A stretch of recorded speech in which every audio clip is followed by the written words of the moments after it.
Baklava insan. Evet, kulağa tatlı geliyor ama kendisi daha da tatlı.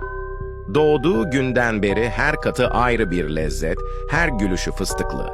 Sabahları çayını içerken yan masadan gelen bakışları hiç umursamaz. "Abi erimeyecek misin güneşte?" diye soranlara sadece bir kaş kaldırır. Soğukkanlı ama şerbetli. Bir gün Galata'da yürürken bir turist onu parmakla gösterip "O bir tatlı mı bir insan mı?" dedi. O da çayını yudumladı ve "Ben hem tatlıyım hem gerçek." dedi. Kimse onun kadar hem çıtır hem karizmatik olamaz. Güneş parladıkça daha çok parlar, rüzgar estikçe tatlı bir fıstık kokusu yayılır.